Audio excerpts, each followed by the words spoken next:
मैं हमेशा से बस एक पेंटर था, एक मिडिल क्लास लड़का जो सुबह से शाम तक दीवारों पर रंग भरता ताकि अपने घर की दीवारों पर दरारें न आए। मेरे लिए जिंदगी का मतलब था ठेकेदार का फोन, काम का ऑर्डर और शाम को थककर घर लौटना।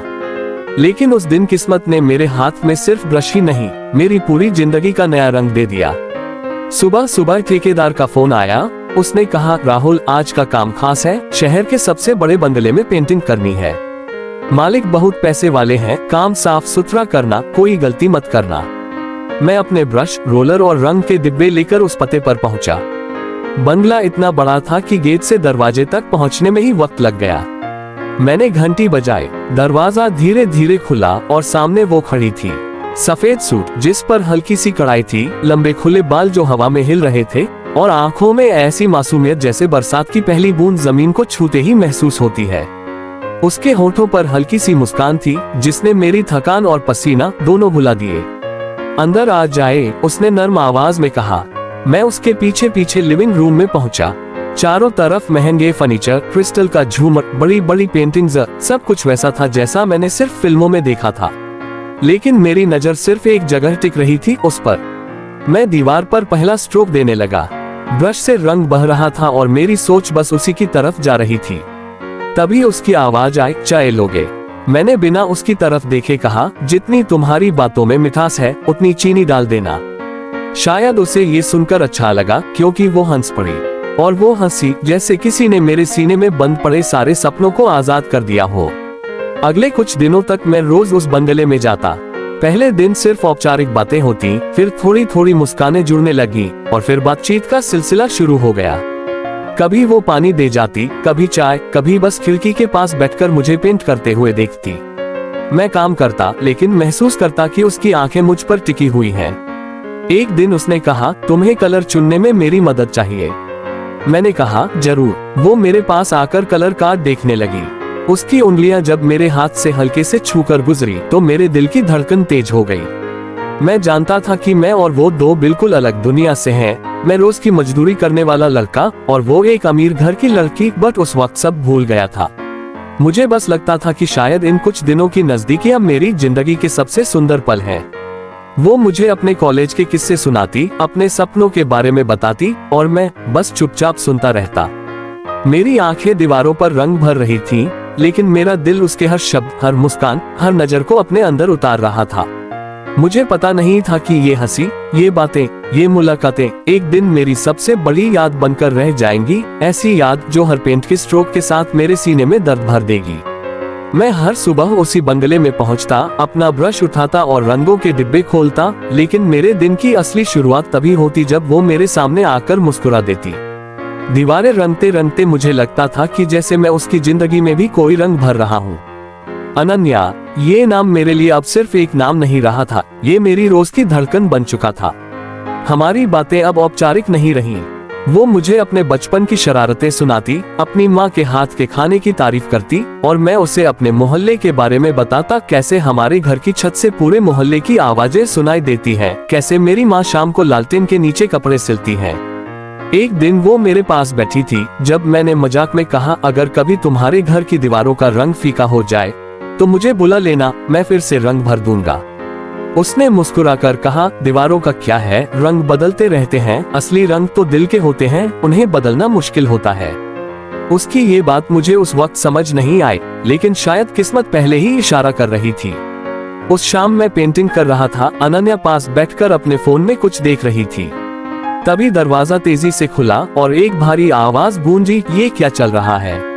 मैंने मुड़कर देखा, सूट बूट पहने सख्त चेहरे वाला आदमी जिसकी आंखों में गुस्सा साफ झलक रहा था। वो उसके पापा थे। उनकी नजर पहले मुझ पर पड़ी, फिर अनन्या पर। तुम यहाँ इस लड़के के साथ बैठी हो, ये पेंटर है, तुम्हारे बराबर नहीं। अनन्या ने कुछ कहने की कोशिश की, पापा हम बस बात कर रहे थे, लेकिन उन्होंने मेरी तरफ देखे बिना सख्त लहजे में कहा, काम खत्म करो और निकल जाओ, जितना जरूरी है उतना ही यहाँ रहना। मैं चुपचाप ब्रश उठाकर काम में लग गया, लेकिन उस दिन रंगों में चमक नहीं थी, जैसे दीवारें भी मेरी हालत समझ रही हो। अगले दिन जब मैं आया तो अनन्या वहाँ नहीं थी। मैं मन ही मन सोचता रहा कि शायद वो किसी काम में होगी, लेकिन तीसरे दिन भी वो नहीं आई। चौथे दिन जब मैं सीढ़ियों पर पेंट कर रहा था, वो नीचे से गुजरी, लेकिन उसकी नजरें मुझसे नहीं मिली। मेरे दिल में बेचैनी भर गई। काम खत्म होने के बाद मैंने हिम्मत जुटाकर उससे बात करने की कोशिश की। अनन्या, सब ठीक है? उसने हल्की सी मुस्कान दी, लेकिन उस मुस्कान में वो पुराना सुकून नहीं था। उसने धीरे से कहा, राहुल, पापा को हमारी बातें पसंद नहीं आई और शायद अब हमें ज्यादा बात नहीं करनी चाहिए। उसके शब्द मेरे कानों में पड़े, लेकिन दिल ने मानने से इनकार कर दिया। मैंने कहा, पर हम तो बस। वो मेरी बात काटते हुए बोली, तुम समझने की कोशिश करो, कभी कभी सब कुछ चाहकर भी मुमकिन नहीं होता। उस रात मैं घर गया, लेकिन खाना निगलना मुश्किल था। मेरी माँ पूछती रही कि क्या हुआ, पर मैं चुप रहा। मैं सोचता रहा कैसे कुछ दिनों में कोई अजनबी इतना अपना बन जाता है कि उसकी एक दूरी भी तुम्हारे अंदर खालीपन भर दे। मैं रोज उस बंगले में जाता रहा, लेकिन अब वहाँ रंग सूखने से पहले ही मेरे दिल की उम्मीदें सूखने लगी थी। और शायद ये शुरुआत थी हमारी दूरी की। उसके बाद के दिन काम तो चलता रहा, लेकिन हमारे बीच की बातें जैसे कहीं गुम हो गईं। अब वो मेरे सामने से गुजरती तो उसकी आंखें नीचे झुक जाती और मैं बस अपने ब्रश में रंग डुबोता रहता, ताकि कोई मेरी आंखों में छुपा दर्द न पड़ सके। लेकिन मैं महसूस कर रहा था जैसे हमारे बीच अदृश्य दीवार खड़ी हो गई हो, और इस दीवार पर कोई रंग चढ़ाने की ताकत मेरे पास नहीं थी। काम खत्म होने में अब बस 2 दिन बचे थे। मैं चाहता था कि उससे आखिरी बार खुलकर बात करूं, अपने दिल की सब बातें कह दूं, लेकिन डर था कि कहीं वो और दूर न हो जाए। दूसरे आखिरी दिन वो अचानक मेरे पास आए। उसकी आंखें लाल थीं, जैसे रात भर रोई हो। मैंने पूछा, अनन्या, क्या हुआ? उसने हिचकते हुए कहा, राहुल, पापा ने मेरा रिश्ता अपने दोस्त के बेटे से पक्का कर दिया है। अगले महीने सगाई है। मेरे हाथ से ब्रश गिर गया। मैं कुछ बोल नहीं पाया, बस उसे देखता रहा, जैसे किसी ने मेरे अंदर का सारा रंग खींच लिया हो और मुझे खाली छोड़ दिया हो।